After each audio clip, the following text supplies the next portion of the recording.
Hi there, and welcome to Saving Ophelia. My name is Thijs, and I'm the one trying to save Ophelia. Ophelia being my 70-year-old German-built steel boat. We're back here in my workshop, where I'm going to continue the project that I started last week. I'm currently building a new engine control panel, a temporary one for the boat, and last week I got most of the woodwork out of the way. This time I'm going to show you how I got dug into the electrical side of things. Unfortunately, I wasn't very organized when I recorded this, so in order to not jump back and forth between the different parts and tasks, like a juvenile kangaroo on speed, I've had to rearrange the clips quite a bit, and that might cause a bit of temporal disorientation with systems jumping between different states of progress. The first order of the day was to fit the electric parts onto the wooden panel. I started with the switches and the push button for the starter, all of which had been recessed into the back of the panel, so with the meters fitted, it would be even more fiddly to get the retention rings in place, so that seemed like a good place to start. And by now you're probably wondering, but didn't he forget something? Didn't he forget that button up here? Yeah, I did.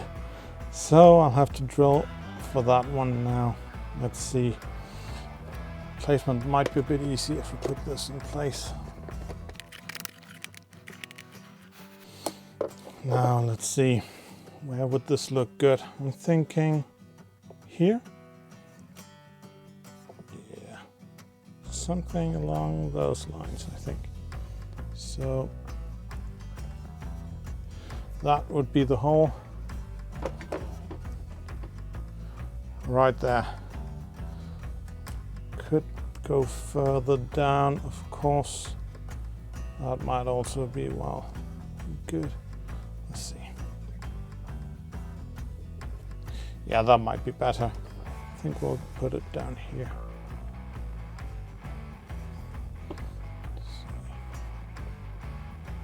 Yeah. That's going to be where I'm going to put it. Now, before I start doing anything, I should probably mark these things on the back side here. Otherwise, I'll mess something up. This is the off switch. This one is the start. This is the heater. This one is power.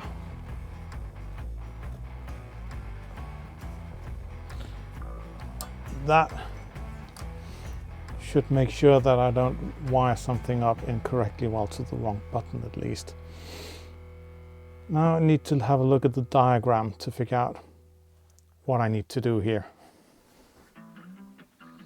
In order to just plug things in and have them work, I guess the plugs need to be functional, and the main power plug was missing a connector. Missing probably isn't the right word. I had it, but it was fixed to the wrong wire. Anyway, without both a positive and a negative connector, you're not gonna get much working when it comes to electricity, and as I didn't have any spare parts, I'd have to get that connector off the wrong wire. Those things are kinda small though, and a very tight fit for the wire.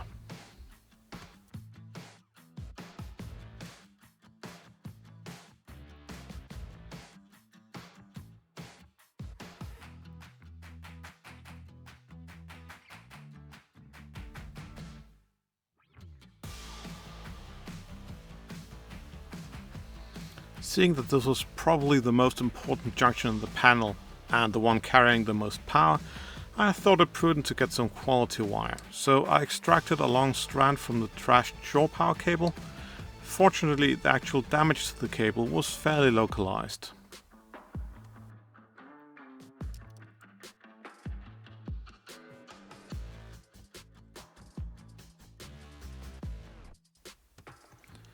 The strands in the cable were fairly thick though, which of course was a good thing in regard to carrying power, but it did make it a tad difficult putting the recovered connector from the plug together with the recovered lead.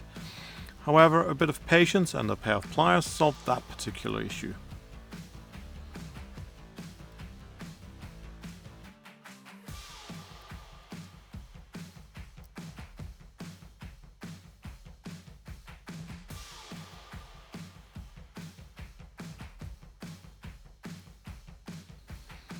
Twisting the lead in place and a few good squeezes with the pliers ensured a good connection. I then went on to figure out the orientation of the leg inside the plug. Apparently those things matter in regards to whether or not the plug will actually work afterwards, and, well, working stuff is oddly enough a preference of mine.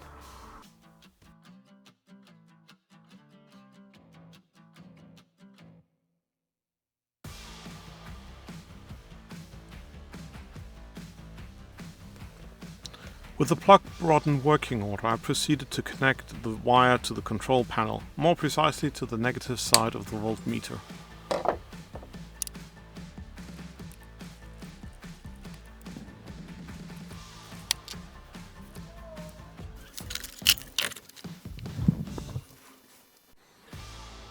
So the first step here was to get power into the board, and that I had to fix this plug to get that in order, because I could have just had these two leads go in individually, the plus and the minus lead, but I think it's better to have them together. It's just one plug and then you have power, or one plug and you don't.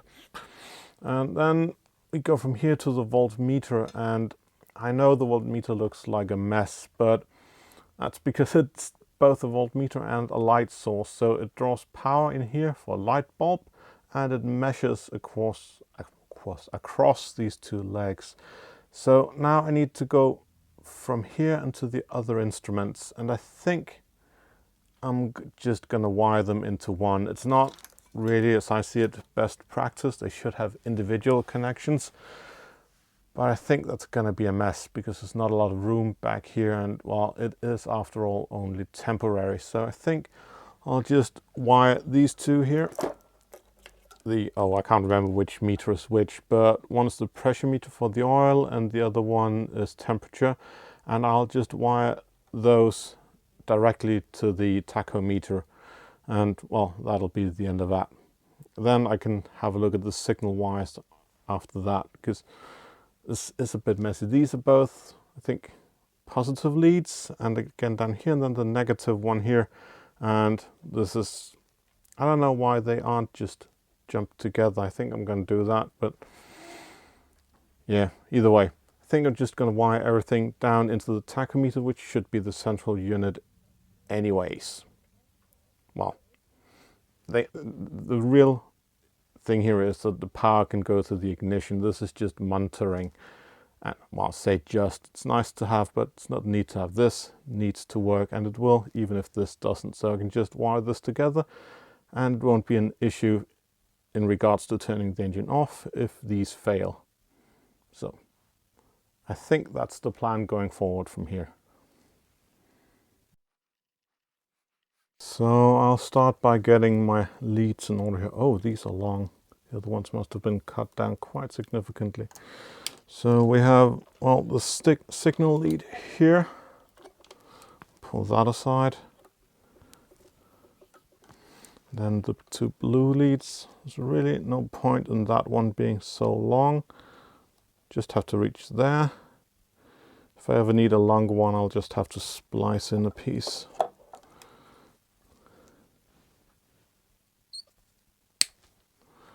And get rid of that. So then we have the four actually. See, that's the two blue ones, the signal one. There we go. There we go. And then these ones. Oh, cut that about here, I think. Quite thin leads actually. Then again, I'm probably not going to be carrying too much current. I think these instruments really use a lot. Might use a bit for lighting, but that's about it. I actually think they're too old to have LEDs in there, so. But still, these very, very small light bulbs, well, they don't use a lot of power. I think maybe I should get rid of a bit more insulation here, just a tad.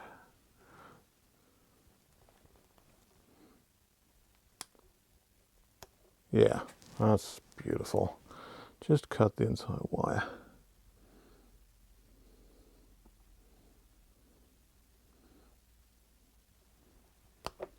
There we go.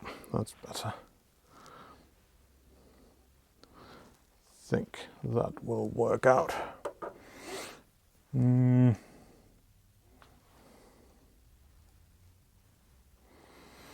So that's power in, out. Oh, forgot to remove the isolation, this insulation, isolation, I don't know. The covering plastic. Let's just settle on that. There we go. Oh, should probably free up a bit more over here because that went so well with the other one. It seems that this one had been tinned up with a bit of solder. It's not really needed, but it does keep the ends nice and tight together. Yeah, well, let's see. Need to reach over here. Can't remember if this is positive or this is negative, but if we can reach that one, then we can reach that one as well. And then with this one together in that bundle, just for a plug, spade plug, and then a spade connector, I think they're called. And then that would be it.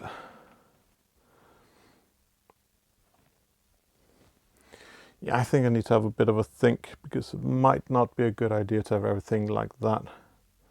Might be nice to be able to take the instruments off one by one after all. So, time to rethink. I think I'm gonna stick with the original plan. See, if I did this correctly, I should have a bus bar of sorts and have these things individually linked to that bus bar where they could draw the power they needed. But yeah, there isn't a bus bar, there's no room, and this isn't a fixed installation anyway. It's temporary. So I just need to get it working. So I think I'm gonna stick with just wiring everything together, and that'll be the end of that. Well, for now it will be.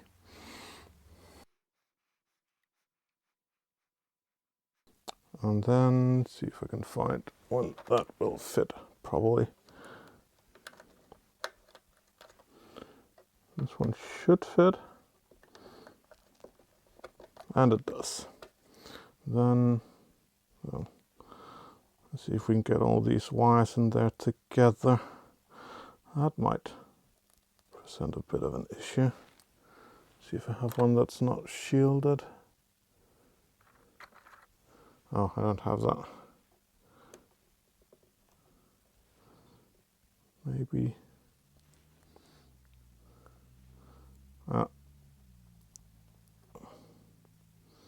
And they're all in there, but that is, I think, is supposed to be a difference between the different colors of connectors here. And, well, I think the operative keyword is should be, because it doesn't seem that there's much of a difference here. So,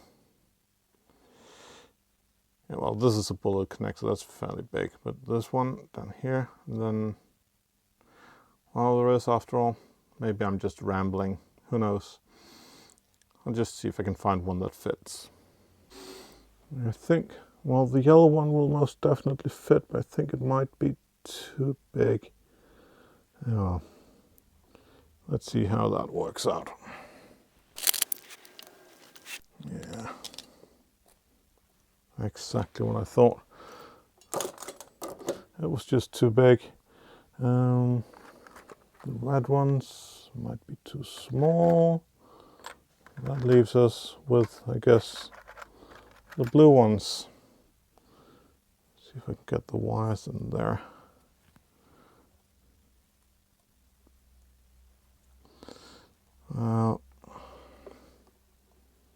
They are in there, but I'm not sure. Let's really good fit.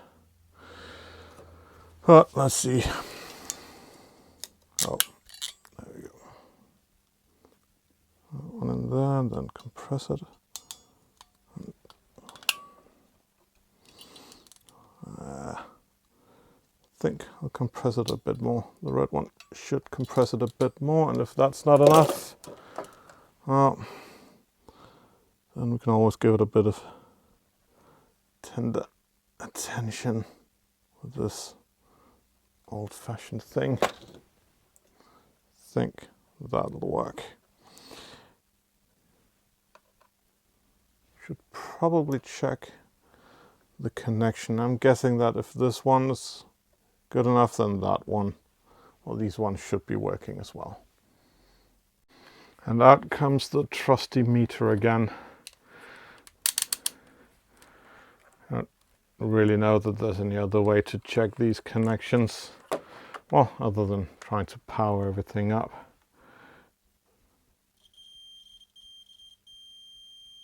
Yeah, that should be good.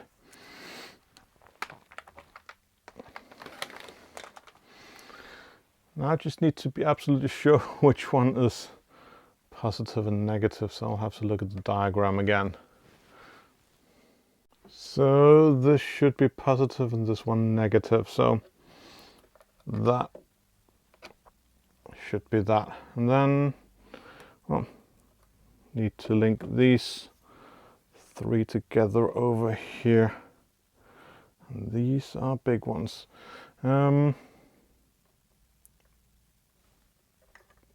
Perhaps I should do these two together as a plug with this one. And we have a male plug here and a female plug here. Well, yeah, this is just going to get messy, I think. Yeah, while I was finding the stuff I needed, I actually thought it's not a bad idea to have these as a plug, because I want to be able to take the instruments off and still retain power for the starting system. And if I just have this one to disconnect, then, well, that means that the ability to start goes offline with the instruments as well. So yeah, sometimes you're a bit cleverer than you think. Oh, well, maybe you're just lucky. Either way, I'll need to get these ones fixed here. Yeah, I think, again, they should really be on each their own connector, or, well, soldered together, but yeah, can't be asked to do that right now. See if I do this and then check the connection.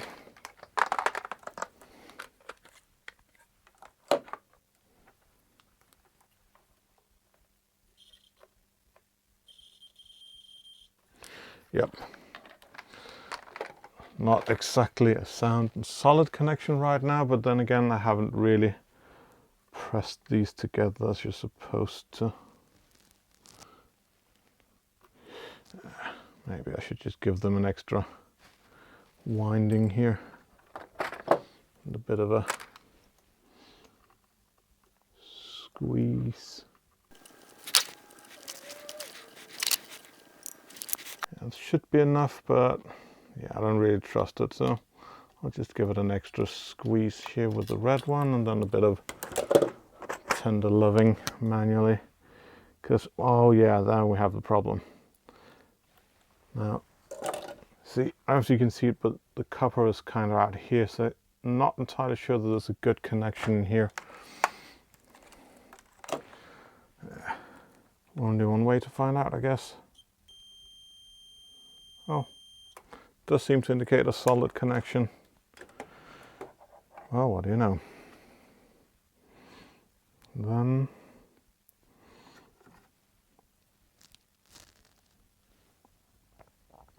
that female connector,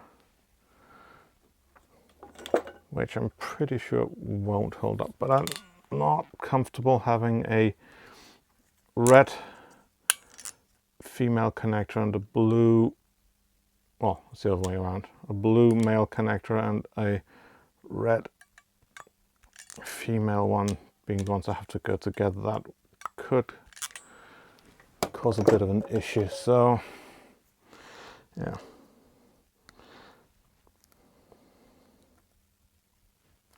There we go. Yeah, it does seem solid. And then I just hope these fit together. There we go. Well, let's test once more. Seems we have a solid connection all the way through. I can't test the small meters, but I can check from in here to here. And of course there's a problem somewhere. It's not there. That one's good. Maybe I just didn't hit. This is fiddly.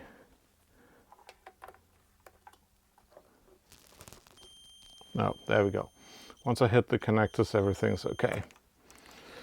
So we have a decent connection going all the way from this plug via the voltmeter and onwards, and all instruments are linked in now, so they should be getting the power they need. And then the positive side, which I've kind of dead-ended here because it comes in from the plug into the voltmeter and supplies the voltmeter's lighting needs as well. And then, well, that's about it. I have bypass here that goes through the ignition system, which is all well and good, but I kind of need the instruments linked into the positive lead as well. So yeah, I'll possibly need to redo this one over here and then daisy chain that on. Messy and not really optimal, but it's the way it's gonna have to be. I do prefer it when there are the connectors, well, spade connectors or something like that, these exposed ones directly onto the meter, because it means that I'll have a plug right next to the meter. I can check the connection all the way through. This one will of course be good, but once it's plugged in, there's no way for me to really check it. Well, maybe I can do something like this. Oh yeah, I can do that. And then I can check if the connection is good. If it's good here, then the meter will see the power that it needs. Unless something's wrong with the meter. And obviously, oh, the switch might be off. There we go. No.